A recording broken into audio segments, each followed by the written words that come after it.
नमस्कार, स्वागत आप सभी का। ग्लोबल अड्डा आप देख रहे हैं और मैं हूं आपके साथ पुनीत मिश्रा। ईरान और अमेरिका के बीच तनातनी लगातार जारी है, लेकिन बार बार ये बात जो कही जा रही है कि हमला होगा, हमला आखिर कब होगा? क्योंकि पहले कहा गया कि सोमवार को होगा, फिर कहा गया कि मंगलवार को होगा और अभी भी हमला नहीं हुआ है। तो इस बीच कुछ खबरें निकलकर सामने आ रही हैं। क्यों? क्योंकि 2 दौर की बैठक के बाद अब तीसरे दौर की बैठक का वक्त आ चुका है। क्या इसी का इंतजार किया जा रहा था? और ट्रंप के दिमाग में आखिर क्या चल रहा है? बहुत सारी चीजें, उनके बयान, ट्रंप के बयान और इसके बीच ईरान की तैयारी और इन दोनों खबरों के बीच में एक खबर और है। वो है इजराइल के दौरे पर गए हैं भारत के प्रधानमंत्री नरेंद्र मोदी। क्या मायने हैं और क्या चाहते हैं इजराइल के प्रधानमंत्री बेंयामिन नेतन्याहू भारत से? उनके दिमाग में क्या चल रहा है और क्या उनकी जो दिमागी सोच है वो सच्चाई में तब्दील हो पाएगी? बहुत सारे मसले पर बात करने वाले मेरे साथ मेरे सहयोगी आनंद प्रजापति मौजूद हैं। सबसे पहले उनके पास चलते हैं, बड़े अपडेट की बात करते हैं। आनंद बताइए। बिल्कुल, देखिए बड़ी अपडेट यही आ रही है कि जैसा कि अभी सब लोग यही चाहते थे कि वो बैठक का क्या हुआ, आगे बैठक का क्या होने वाला है, तो अब डेट आ गई है। डेट ये है कि कल ही बैठक होने वाली है और ये बैठक वहीं जेनेवा में ही होने वाली है। आपको भी पता होगा कि 2 बैठक हो चुके हैं, लेकिन अभी निष्कर्ष उसका कुछ ऐसा परिणाम नहीं निकला है। लेकिन ये जो तीसरा बैठक होने वाली है, ये भी बैठक वहीं जेनेवा में यानी स्विट्जरलैंड में अमेरिका और ईरान की होने वाली है। इस बैठक में भी जो दोनों देशों के प्रतिनिधिमंडल हैं सेम रहेंगे, यानी कि इधर से ईरान से अब्बास अराक्ची, उधर से स्टीपिटकॉफ। तो इन दिनों अब ये देखना ये महत्वपूर्ण होगा कि जो तीसरा बैठक होने वाला है इसमें क्या अहम होने वाली है। क्या ये तीसरी बैठक ही अंत होगी? क्यों? क्योंकि आपको भी पहले बता दिया गया था कि दूसरी जो बैठक हुई थी उस बैठक के बाद स्टीव विटकॉफ और जो कुशनर थे उन्होंने साफ बोल दिया था कि इनसे बात बनेगी नहीं, मतलब ईरान से बात नहीं बनने वाली है, डील नहीं हो सकती है। लेकिन तब फिर भी तीसरी बैठक की डेट आ गई है, यानी कि कल जो बैठक होने वाली है ये बहुत अहम बैठक है। क्योंकि आपको भी पता है जिस तरीके से चारों तरफ से ईरान को घेरने का प्रयास ट्रंप कर रहे हैं, हालांकि विफल भी नजर आ रहे हैं जिस तरीके से खबरें सामने निकल के आ रही हैं। लेकिन इस बैठक के बीच जो अब्बास अराक्ची का बयान आया है वो एकदम साफ तौर से बोल दिए हैं कि हम डील करने के लिए तैयार हैं। यहां तक कि यूरेनियम जो जुटाने वाली बात है उसको भी हम कम कर देंगे, कम करके 2 से 3 साल बाद उसको और थोड़ा धीरे धीरे कम करके उसको ले लेंगे। लेकिन आप जो मुद्दे पर बात किए हैं, या फिर वो आपका मिसाइल डील वाला जो बात हो, जो मिसाइल बना रहा है ईरान उसको बंद करने की बात कही गई है, या फिर प्रॉक्सियों की बात, तो उसके लिए अभी राजी नहीं है और ना ही उस पर बातचीत करेंगे। सिर्फ और सिर्फ परमाणु वार्ता पर बातचीत होगी। अच्छा, इस बीच बड़ा अपडेट ये है कि अमेरिका का बड़ा ताकतवर जासूसी विमान है, ये इसका नाम है RC-135 और ये बीते 24 घंटे से ईरान पर खुफिया जानकारी जुटाने में लगा हुआ है। तो एक तरफ बातचीत की मेज पर बैठने जा रहे हैं और दूसरी तरफ जंग की तैयारियां अपने स्तर पर की जा रही हैं। इस बीच डोनाल्ड ट्रंप ने एक बड़ा बयान दिया है और बड़ा बयान जो है वो ईरान को लेकर दिया है और बहुत बड़ी बात उन्होंने फिर से कही है। क्या कहा है, सुनते हैं, समझते हैं। आनंद। देखिए, ट्रंप तो इस बयान में भी वही बात दोहराए हैं कि अगर डील नहीं होगी तो युद्ध तय है, उनका ये कहना है। लेकिन इस बयान में उन्होंने बहुत सारे खुलासे कर दिए हैं। मतलब ईरान पर जो हमले हुए थे जून में, जो तबाह किया था अमेरिका, अब वो उनके बयान से ये निकल के आ रहा है कि ईरान जो है कि फिर से उसको बनाना शुरू कर दिया, यानी कि जो परमाणु प्लांट पर जो हमले हुए थे वो फिर से बनाना शुरू कर दिया। साथ ही साथ मिसाइल जो परीक्षण करने वाला या फिर जो मिसाइल बना रहा है ईरान, वो उसकी मारक जो क्षमता है वो अमेरिका तक है। और इसे लेकर के डोनाल्ड ट्रंप जो है कि बहुत चिंतित है। उन्होंने साफ तौर से बोल दिया है अपने संबोधन में कि ईरान ने अपने परमाणु कार्यक्रमों को फिर से बना रहा है। जो 2025 यानी कि जून में जो हमले हुए थे उसको जो नुकसान पहुंचाया था अमेरिका, उसको फिर से बना रहा है और साथ ही साथ मिसाइलें विकसित कर रहा है जो जल्द ही अमेरिका तक पहुंच सकती है, यानी अमेरिका तक मार कर सकती है, उनके कहने का तात्पर्य है। उसके बाद ट्रंप ने कहा है कि कूटनीति से समस्या सुलझाने की पसंद जताई उन्होंने, लेकिन अगर डील नहीं हुई वही बात दोहराई है, युद्ध होना वही बात दोहराई है। लेकिन ये बात क्यों कही गई है ट्रंप के द्वारा, इस बात को समझने की भी बहुत जरूरत है। दरअसल डोनाल्ड ट्रंप के ऊपर ये एक प्रकार से आरोप लग रहा है कि वो ये युद्ध जो लड़ने जा रहे हैं या जिस युद्ध की तैयारी कर रहे हैं वो इजराइल के लिए लड़ रहे हैं। मतलब अमेरिका इसराइल के लिए ईरान से जंग लड़ने जा रहा है और इसी बात पर सफाई ट्रंप दे रहे हैं और उनका यह कहना है कि हम इसराइल के लिए नहीं लड़ रहे हैं, बल्कि हम इसीलिए लड़ रहे हैं क्योंकि एक दिन ऐसा आएगा जब ईरान अमेरिका तक अपनी पहुंच बना लेगा और यह पहुंच ना हो पाए, उसका मिसाइल प्रोग्राम इतना डेवलप हो रहा है तो यह ना हो पाए और इसीलिए हम ये सारी तैयारी कर रहे हैं। लेकिन फिर भी वो कह रहे हैं कि हम बातचीत के लिए राजी हैं और तमाम तरीके की बातें।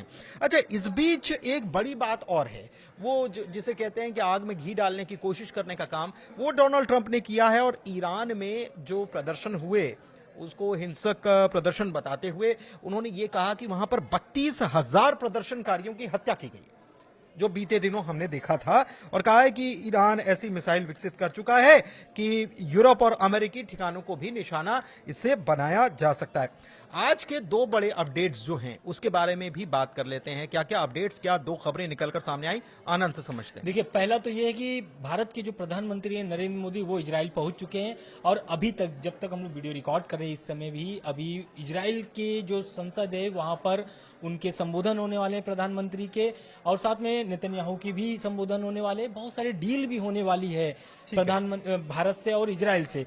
इस बीच दूसरी और जो आ रही है वो ये है कि अमेरिकी जो है 12 अमेरिकी F-22 रेप लड़ाकू विमान जो है वो इजरायली एयरबेस पर उतरे हैं। मतलब एक तरफ बातचीत की मेज पर कल बैठने वाले हैं, वहीं तैयारी भी जोरों शोरों पे है युद्ध के लिए, चाहे वो इजराइल हो चाहे फिर वो अमेरिका हो।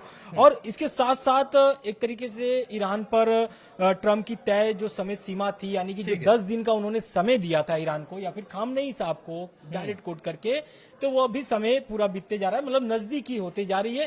तो ये तीसरी बैठक इसलिए भी अहम हो जाती है क्योंकि अगर ये बैठक सफल नहीं होती है, जिस तरीके से तैयारी है, या फिर F-22 जो ये फाइटर जेट है अमेरिकी, फिफ्थ जनरेशन फाइटर जेट यहां पर पहुंचा दिए गए हैं। अच्छा, इस बीच जब प्रधानमंत्री नरेंद्र मोदी, भारत के प्रधानमंत्री वहां पहुंचे हैं तो जाहिर सी बात है कि भारत किस बात का पक्षधर है, भारत भी कूटनीति का पक्षधर है और भारत भी यही कहेगा कि बातचीत से इस मसले को शांति से हल किया जा सके, ऐसी कोशिश की जानी चाहिए, ना कि जंग के मैदान में उतरना चाहिए, क्योंकि जंग किसी चीज का विकल्प नहीं है। अच्छा, एक चीज और है जिसके बारे में आनंद बता रहे थे कि प्रधानमंत्री वहां पर पहुंचे हुए हैं, और इस बीच 2 दिन पहले नेतन्याहू ने क्या कहा।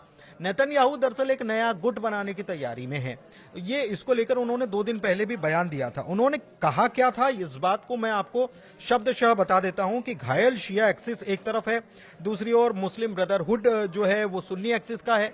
तो ऐसे में इजराइल भी चाहता है कि वो उन देशों को अपना एक नया एक्सिस बनाए, उन देशों को जुटाए जो चरमपंथी धुरियों का विरोध करते हैं, और इसे मिडिल ईस्ट को घेरते हुए एक उन्होंने कंप्लीट सर्कल बताते हुए बाइबल का भी संदर्भ दिया। कहा है कि होदू से कूश तक और भूमध्य सागर तक फैला एक नया गठबंधन होना चाहिए, जिसमें सऊदी, जॉर्डन, यूएई और भारत जैसे देशों को भी शामिल करने की बात वो कह चुके हैं। भारत इसमें शामिल होगा नहीं होगा ये अलग मसला है, लेकिन नेतन्याहू की ये मंशा जरूर नजर आती है। एक चीज और है कि IRGC जो है उसने अमेरिका और उसकी फोर्सेस को और साथ ही साथ यूएई की फोर्सेस को भी समझाइश दे दी है कि आप ईरान की जमीन पर हमला करने की गुस्ताखी ना करें, और अगर ऐसा होता है तो आपको ये बैलिस्टिक मिसाइल ईरान की जो है उसके हमलों के लिए तैयार रहना होगा। और यूएई के सबसे बड़ा लार्ज मिलिट्री बेस जो है वहां पर करीब जानकारी जो है उसके मुताबिक 7,000 अमेरिकी और यूएई के सोल्जर्स हैं। IRGC के ग्राउंड फोर्स ने अभी हाल ही में एक बैलिस्टिक मिसाइल ड्रिल भी कंडक्ट की आज ही के दिन, और एक मॉकअप किया उन्होंने अल दफरा एयरबेस जो है कतर का, वहां पर उन्होंने यूएई का जो अल दफरा एयरबेस है वहां पर उन्होंने एक प्रकार से एक मॉक ड्रिल की है उसको उड़ाने के लिए। तो ये सब चीजें। अच्छा, एक चीज और है और वो बड़ी खबर है। बड़ी खबर ये है कि अमेरिका की मंशा क्या, सूत्र क्या बता रहे हैं, अगर वॉर छिड़ता है तो अमेरिका क्या सोच रहा है, उसके पीछे उसकी प्लानिंग क्या है, इसको समझते हैं आनंद से। बिल्कुल, देखिए जो ट्रम्प का बयान आया हुआ है उससे भी एक तरीके से ईरान ने पलटवार किया है और इसमें साफ साफ बोल दिया ईरान ने कि ये जो हमला होगा, अटैक होगा, ईरान जो अमेरिका है वो अपने मत्थे नहीं लेना चाहता है। यही कारण है कि इजराइल को वो आगे कर रहा है, क्योंकि अमेरिका भी चाहता है कि ईरान पर हमला हो।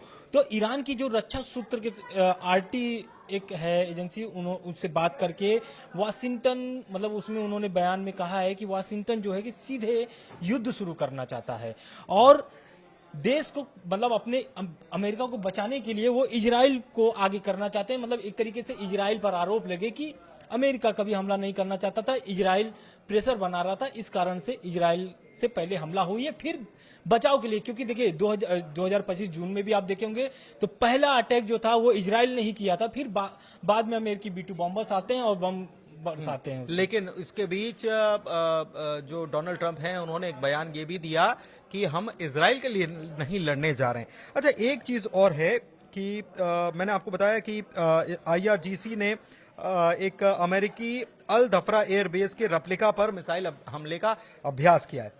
एक चीज और जानकारी निकलकर सामने आई है कि अगर ट्रंप ईरान के पीसफुल न्यूक्लियर प्रोग्राम को लेकर कोई समाधान चाहते हैं तो उसका एकमात्र रास्ता कूटनीति है, अब्बास अराक्ची ने कहा है। दूसरी तरफ ईरान के प्रेसिडेंट कह रहे हैं कि उनको भी उम्मीद है, अच्छा साइन बता रहे हैं, positive outcome ahead of talks with US। मतलब उन्होंने कहा कि हमको लग रहा है कि कुछ अच्छा निष्कर्ष निकलकर सामने आएगा अमेरिका से बातचीत के बीच में।